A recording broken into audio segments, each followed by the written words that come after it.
Երբ հիշեցին, թե օրինակ բալակը ինչ էր ուզում անել, հայ-հայա սատկացնում էր մրցավարին, անկեղծ ասած այնպես տպավորություն էր, ոնց որ ստիպելով էին դաշտ մտցրել, ինքն էլ տենց դուրս եկավ ու մեր քուրը կրկին գրգռվեց։ And you did not listen. Ու տեղին են բոլոր այն ղժումները, որ պտտվում են ինտերնետային տիրույթում։ Մալենը դարձավ խաղի հերոսը առանց կապիկ ծնել։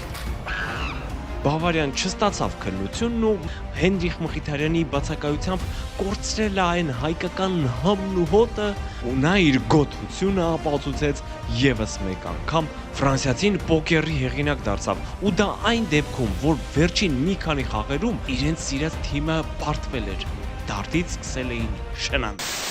Պաշտպանվիր, որ անցանկալի հետևանքներից խոսափես։ Բայց մեր հերոսները չլսեցին ու վիճակը հղիացավ անցանկալի հետևանքներով ողջույն բոլորին։ Այս թողարկումը պատրաստելիս շատ էներգիա ենք կորցրել։ Վերալիցքավորեք մեզ subscribe-ով, like-ով։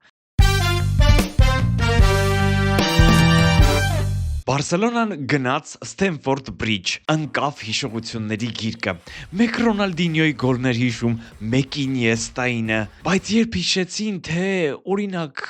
բալակը ինչ էր ուզում անել, հայ-հայա սատկացնում էր մրցավարին, օրինակ Դեկուն ու Ֆլիկը ասեցին, որ այդ ժամանակ այդտեղ չեն եղել, իսկ Լապորտան ինչը սկպել անցյալից, ճիշտ է։ Եկեք վերադառնանք ներկա, որի ժամանակ Բարսելոնան շատ ուրախ տրամադրությամբ էր գնում Լոնդոն։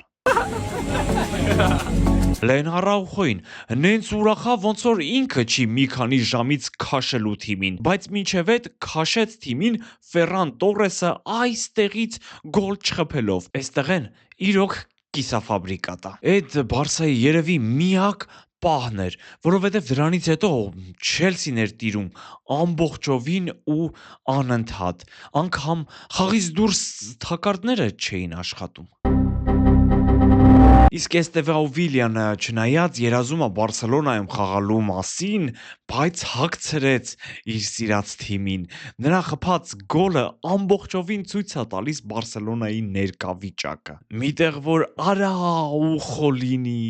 Արա ոնց կարելի է ասենց չոբանավարի թռնել խաղացողի վրա, երբ ընդհանրապես վտանգ չկա, արա։ Անկեղծ ասած այնպես տպավորություն էր, ոնց որ ստիպելով էին դաշտ մտցրել, ինքն էլ տենց դուրս եկավ։ Իսկ կային ժամանակները, որ նա օրինակ Վինիսիուսին ծալում դնում էր գրպանը։ Կարմիրը ստանալուց հետո նա անմիջապես մեզ մոտ էր ու անկեղծացել է մեր Instagram, TikTok-ներում, ինչպես նաև Մբապեն, որի Ռեալից երկրորդ մասում կխոսենք, բայց անկեղծացումները շատ հետաքրքիր են ստացվել։ Լինկերը նկարագրության բաժնում են, գնացեք նայեք։ Կուկուրելյան էլ Յամալին դրեց ջեբը։ Փոքրիկ Հագրիդը իրոք ծալեց տղային։ Ու սա են ցոփ ու շվայտ կյանքի արդյունքն է, որ ասում էինք, գոռում էինք, լսող չկար, դե քաղեք պտուղները։ Դրա համար էլ գանգրահեր պատանին այսենց ռեպով է խաղից հետո աչքի ընկնում։ We're gonna ban for ban. We're gonna aim for M. Quote me for me by track. Իսկ Յամալը Իսպանիայի հավաքականում եւս մի թշնամի ձեռք բերեց։ Հիմա երևի ամեն տեղ փոքրիկ Կուկուրելիայի ձայնն է ականջներում։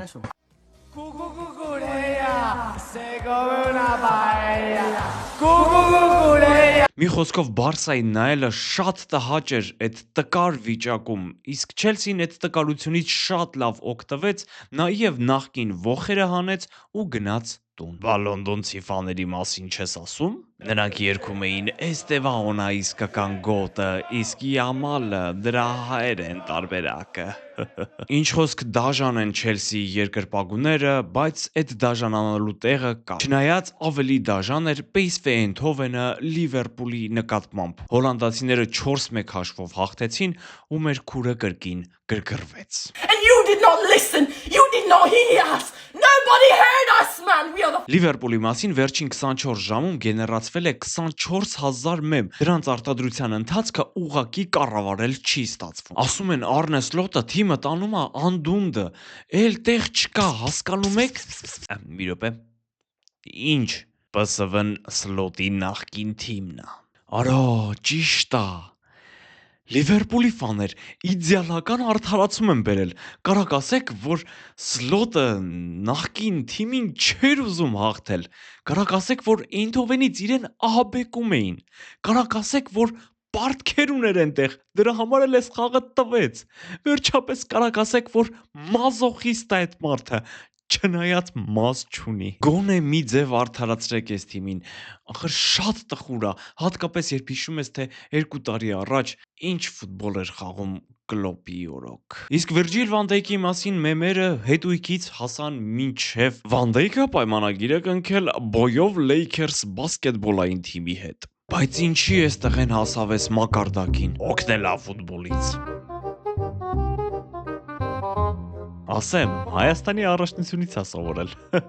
Լավ, ոնց կարելի է սա բացատրել։ Չի կարելի սա բացատրել, սա ուղղակի չգիտեմ ինչա, ու տեղին են բոլոր այն ղժումները, որ պտտվում են ինտերնետային տիրույթում։ Ասեմ ավելին, կարելի է մի քանի այլ մասնագիտություններ հորինել հոլանդացու համար։ Օրինակ սամալյոտ բռնող, օդից փող բռնող, արևից էներգիա խլող։ Ուղղակի հիշեցնեմ, որ Լիվերպուլը միակ թիմն է Անգլիայում, որ հաղթել է Արսենալին, հաղթել է նաև Մադրիդի Ռեալին։ Թե ոնց չի հասկանում ոչ ոք։ Իսկ այդ երկու պարտվածներին կանրադառնանք հաղորդման երկրորդ մասում։ Մնացեք մեզ հետ։ Իսկ հիմա մի քիչ կտրվենք Չեմպիոնների լիգայից, իջնենք մի լեվել ցածր եւ քրքրենք Aston Villa Young Boys Եվրոպա լիգայի խաղը։ Դոնիել Մալենը մի լավ դաս տվեց պատանիներին դառնալով դուբլի հեղինակ։ Մալենը մի կինոից է փախել։ Ինչ կինո։ Խնդրեմ։ Շատ նրբանկատ ես իմ գլամուր ուխտ բարեկամ։ Ինչևէ, Մալենին իր գոլերը չներեցին երիտասարդ պատանիների երկրպագուներն ու ամեն դեպքում ինչքան էլ անկարգություններ եղան, միևնույն է, Aston Villa-ն կարողացավ հաղթել, Մալենը դարձավ խաղի հերոսը առանց կապիկ ծնելու։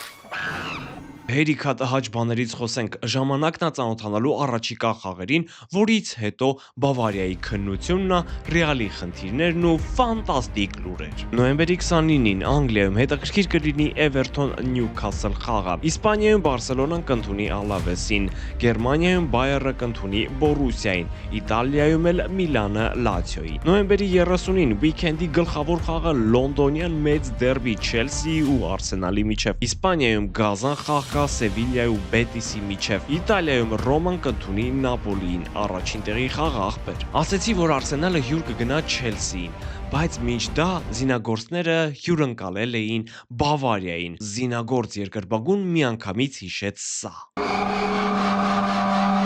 Ժամանակին նման հաշիվներ գրանցվել են, բայց, ինչպես ասում են, իրավիճակ է փոխվել։ Այս խաղը Բավարիայի համար իսկական քննություն էր, որից առաջ նրանք թուլացած էին։ Նրանք կարծում էին, թե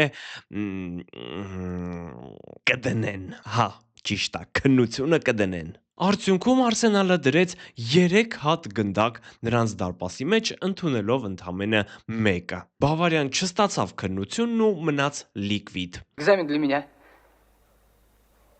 Всегда праздник, профессор. Իհարկե, Արսենալը միանշանակ շատ ուժեղ էր ու առանձնահատուկ պետք է նշել Մանուել Նոյերին, թե ինչ էր անում գերմանացին Գաբրիել Մարտինելլիի գոլի ժամանակ, մինչև հիմա չեն կարողանում պարզել անգամ բրիտանացի գիտնականները։ Ծերուկն անտանելի է դարձել։ Այս խաղով Արսենալը ապացուցեց, որ ինքը այս պահին Եվրոպայի ամենաուժեղ ու ամենաստաբիլ թիմն է, գլխավոր հավակնորդը, թե Անգլիայում, թե ՉԼ-ում, թե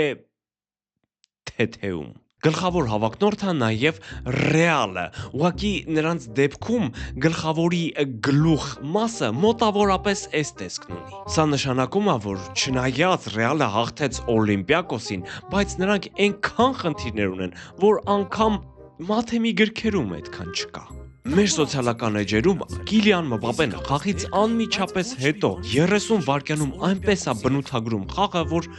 ուղղակի ավելի լավ հնարավոր չի։ Ֆրանսիացին պոկերի հեղինակ դարձավ ու դա այն դեպքում, որ վերջին մի քանի խաղերում նա արձակուրդի, մտավոր արձակուրդի մեջ էր, ֆիզիկապես ներկա էր, բայց մտքերով Paris Saint-Germain-ից միլիոններ էր քամում։ Սակայն Ռեալի դեպքում հարցակման գծում իր Վինիսիուսներով ու Ռոդրիգոներով դեռ ինչ որ բան աշխատում է, ինչ որ բան ստացվում է, բայց այդ պաշտպանությունում, հարա Ալոնսոն այս ընթացքում այնքան փորձարկումներ է արել, որ դարձել է փորձադաշտ։ Օլիմպիակոսի դեմ խաղում Կարերասը խաղում էր կենտրոնական պաշտպան։ Պատկերացրեք, տղեն կրակն է անկել, որ լավ է խաղում։ Ես պատկերացնում եմ, որ Վալվերդեն այդ Ալվարոին քաշել է մի կողմ ու ասել. Ես էլ կոպես որտեղ ասես խաղում էի։ Դրա համար էլ այսօր մեկ վռո, մեկ էլ ստադիոնի պահակ չեմ կանգնում։ Խնայի քեզ ապետ։ Բայց չնայած բոլոր խնդիրների, արքայական ակումբը շարունակում է մնալ հավակնորդ ու առաջատար բոլոր ֆրոնտերում։ Նույնը կարելի է ասել մադրիդյան մյուս գրանտի Ատլետիկոյի մասին, որը ընդունել էր Ինտերին, որն էլ իր հերթին Հենրիխ Մխիթարյանի բացակայությամբ կորցրել է այն հայկական համն ու հոտը, բայց գնալով ավելի լավ է խաղում։ Կիվուն կարծես դնում է իր ֆուտբոլը։ Հրաշալի է իրեն դրսևորում Մխիթարյանին փոխարինած Զալևսկին, որը գրավեց Օբլակի դարպասը։ Մնացած ֆուտբոլիստներ Դի Մարկո, Բարելլա, Բաստոնի եւ այլն էլ չեմ ասում։ Շատ գրավիչ ֆուտբոլ է սկսում խաղալ Ինտերը, չնայած դա չօգնեց Ատլետիկոյի հետ, որովհետեւ Սիմեոնեի բանդան վերջին վայրկյաններին կարողացավ կորզել հաղթանակ։ Paris Saint-Germain-ը նույնպես կորզեց, բայց ոչ թե հաղթանակ, այլ կարմիր քարտ, ավելի կոնկրետ Լուկա Էրնանդեսը։ Ֆրանսիացին լրիվ ուղիղ տեղը արմնկեց մրցակցին, կարմիր քարտ ստացավ ու հեռացվեց։ Մի ամիս առաջ էլ նույն բանը Բավարիայի հետ խաղում էր։ Լրիվ հիմար էլի։ Իսկ խաղն ավարտվեց 5-3 հաշվով հօգուտ Paris Saint-Germain-ի։ Բոլոր գոլերը գրեթե շատ գեղեցիկ ստացվեցին։ Հատկանշական էին Վիտինյան Paris Saint-Germain-ից իր հետ-տրիկով եւ Կոլոմուանին Տոտենհեմից իր դուբլով։ Երևանի Նոայից էլ աչքի ընկավ Նարդին Մուլա Հոսեյնովիչը, որի գոլը ոչ ոքի ապահովեց Աբերդինի դեմ խաղում կոնֆերենցիաների լիգայի փուլում։ Ճիշտ է, մեր թիմը չկարողացավ հաղթանակ տանել, բայց դեռ շանսերը պահպանում է կոնֆերենցիաների լիգայի փլեյօֆում հայտնվելու համար։ Անտոնին այնքան ասացին գոտ, որ բրազիլիացին որոշեց գործնականում ցուցադրել ու պոզահարեց Ուտրեխտի խաղացողին։ Ու նա իր գոթությունը ապացուցեց եւս մեկ անգամ գոլային փոխանցում կատարելով այս անգամ։ Թուրինի Յուվենտուսը վերջին տարիներին այնքան դժվարությամբ է հաղթանակ տանում, որ անգամ ծննդաբերող մայրերն են զարմանում։ Պորտուգալիայի մինչև 17 տարեկանների հավաքականը դարձել է աշխարհի չեմպիոն։ Այնտեղ չկար Ռոնալդոյի որդին, քանի որ նրա համար էլ աշխարհի գավաթը ոչ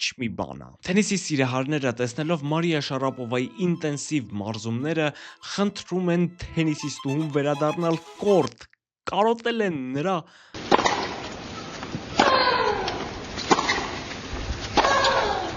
Այդպիսի ձայներ էին լսվում Մարսելի ստադիոնից, երբ ոստիկանները բռնեցին երկու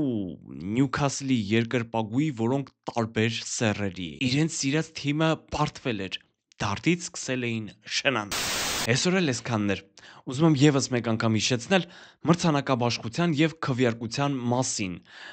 Մոնկի կազմակերպած այդ մրցանակաբաշխությանը մենք ներկայացված ենք որպես հումորային էջ, լինկը բիոյում է, կարող եք անցնել, քվեարկել եւ եթե հաղթենք, մենք ավելի կուժեղանանք, ավելի կոգևորվենք եւ կպայթացնենք ամեն ինչ։ Մի խոսքով, բաժանորդագրվեք, լայքեք ու զանգակեք։ Կհանդիպենք մի քանի օրից։ Լավ եղեք։ Там Ван Дайк, Ван Дайк волейбол, Ван Дайк волейбол.